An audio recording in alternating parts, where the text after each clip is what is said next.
Hey guys, Björn Friedrich here. The bad news is I just got hip resurfacing surgery and I will be out teaching jiu-jitsu for a few weeks.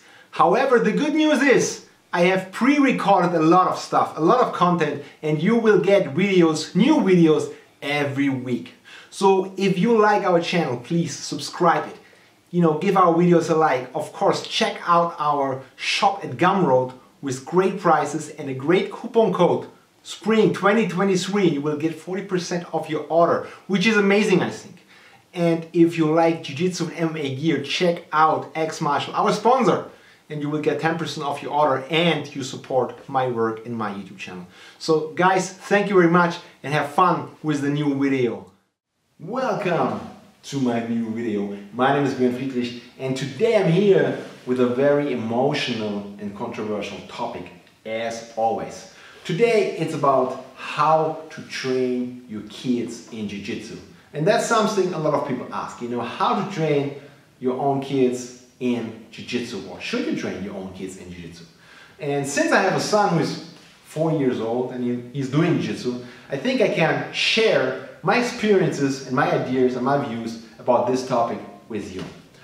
First of all, from my experience, and what I think you should always remember and you should learn is that your kid is not doing and learning by the things you are telling him. It's not about what you are saying to your kid. Oh yeah, go jiu-jitsu training. It's good for you. Go to the gym, do your training. And you sit on the couch and watch TV or drink a beer or whatever, That's not how it works. I think kids learn from observing. Kids learn by watching their parents. Kids learn when they see what's normal for their parents. So the first and foremost thing, in my opinion, is that you should be a great role model for your kid. If you want your kid to do something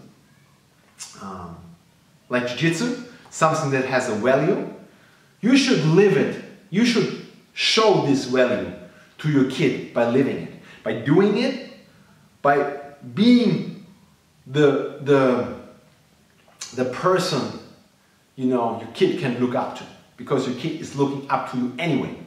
So that's the first thing. In my case, my son was basically born into Jiu-Jitsu. I have a little gym at home, and I have my gym where I'm teaching. And so my son saw me training in the gym when he was 1 year old or something, like that. He saw me rolling, he saw me doing my stuff, and later on he came in my gym, he watched me teaching kids, then he watched me teaching adults, and later he joined kids class, and he was just, playing around. And I think one thing I never did, I was never telling my kid, hey, today you have to go to Jiu-Jitsu class. Today you have to join this, or today you have to do this. No. I asked him, hey, you want to go with me? You want to go with me to the gym? You want to watch the class? You want to try the class? I never pushed him into anything. I always told him, hey, if you like, go there. If you like, go there. If you want to play with your toys, play with your toys. If you want to paint something, paint something. But if you want to go on the mat and train, you can join us on the mat and train. That's how I started. And my son went to the gym and for sure he played with his toys for a few weeks. And he painted the wall, for a few weeks. Because that's what, he loves most. And then suddenly he joined the class, and he was scared about touching other kids. So he was just, doing solo exercise like, bear walk and crab walk and monkey, duck walk and the push-up stuff and holding the rings and doing planks and stuff like that, Just doing that. And that's great. I never pushed him into anything else.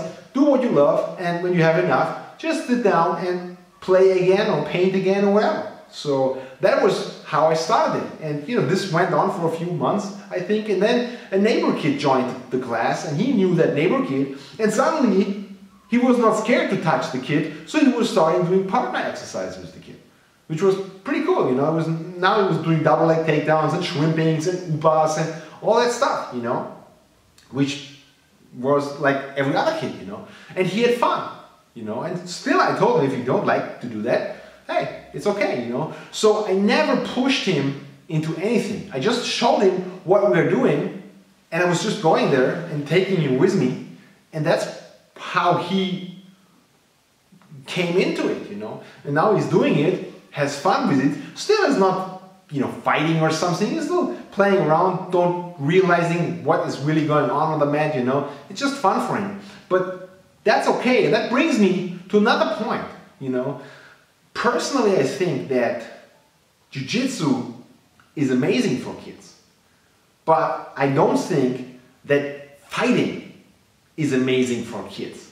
In a sense of putting them into this competitive mindset when they are still very young.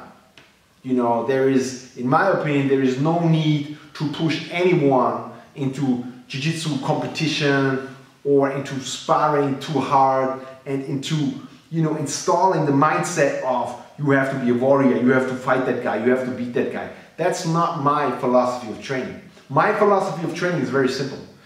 When you look at the kid, you know, he's 4-year-old, you see how perfectly he can move, how natural he can move, how perfectly he's born with his movement. And then you look at kids when they got older, 11, 12, and they don't do sports, and you see how fast these natural abilities decrease, you know, and how fast they lose these abilities. And for me, my job is to make sure that my kid is keeping his movements, is keeping his freedom, is keeping his ability to move in that perfect natural way, with that deep squat, with that perfect posture, with that really relaxed motion he's doing, you know, with that expression he has in his movement. That is what fascinates me in not just in martial arts, but in any physical performance. And I think that is so important, you know, and as a dad and as a teacher, that is my main focus. I want to keep the freedom alive in these kids. I want to keep this natural movement alive. How I do that? Simple. By not just pushing them into one direction, but by showing them and encouraging them to explore movement. That's what we do. You know, we do Jiu-Jitsu, yes, but we do also working with rings and holding and shaking and whatever. We're working on bodyweight stuff like planks and push-ups. We're working on agility ladder drills. We're working on all these bear walks, grab walks, whatever, you know. We do a lot of dexterity work. We do a lot of partner drills like, you know, sumo or other stuff where they have the complete different patterns of movement and they can explore, you know. And often I tell them, hey, I give them a task and I say, hey, figure out a way of movement. Be creative, you know, don't do it twice the same way, do it always different, just play, be playful. And I think that's so important, you know, to keeping this playfulness in kids alive, because that's something that is lost often, you know, especially with adults. When you teach adults, you see that there's no playfulness, you know, there's only tension and wanting and you know, being aggressive, and that's not what makes you a good athlete, you know, in your older years. And for example, when I think about playfulness, I always think about the Rutolo brothers. When you look at the Rutolo brothers, what they do is absolutely amazing, but what they do is so playful.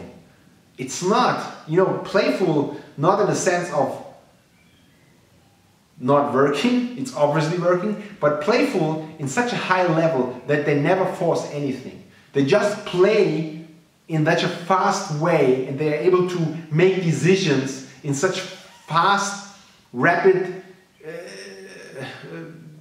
changes of movement that's just amazing, you know. And that's, for me, what an athlete, you know, what makes an athlete, you know. And I think for kids, this is the quality they should take over in their adult life, and that's what I'm caring about, you know. I'm not caring about being my son and having my son in the competition at 5 years old and being great at double X, you know, and taking everyone down and making points. No, I just care about making him playful, giving him freedom in his movement, and letting him play, letting him explore. And when he's 14 or 15 or 16 years old, he can do whatever he wants. He can be playful and can do jiu-jitsu. He can be competitive and do jiu-jitsu. He can do other sport because the basics of movement are already, not already, but still, I would say still there, because they are, you know, never pushed away. And that's how I see Jiu-Jitsu for Kids. Jiu-Jitsu for Kids is giving them something they can use to explore movement. And by that, you give them the greatest tool you can give them. You give them freedom. And the freedom in their body is what they can use for being successful in many other sports. And when you look at guys like Anderson Silva or Muhammad Ali, the Russo brothers, so many guys, you know, at high level, how playful they are.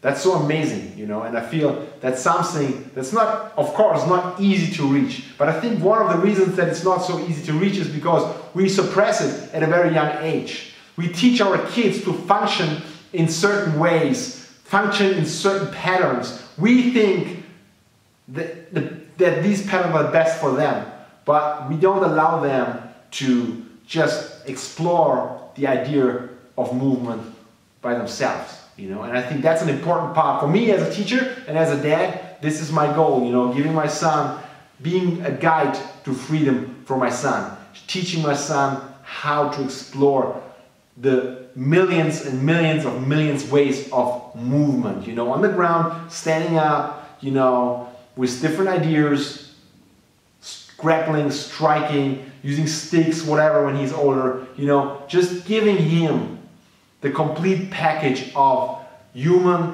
movement.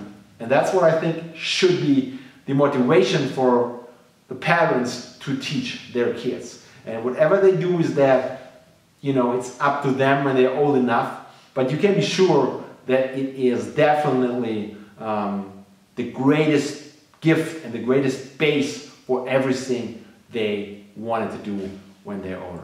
So this is my idea about teaching kids. I hope you like it. A little bit unusual maybe, but that's my personal view. And yeah, if you like it, please subscribe to my YouTube channel. I need 120 subscribers more to get 5,000 subscribers, which would be amazing. And of course, check out my Gumroad shop, which has great, unique, innovative instructionals, and you will get 40% off your order with the coupon code Björn.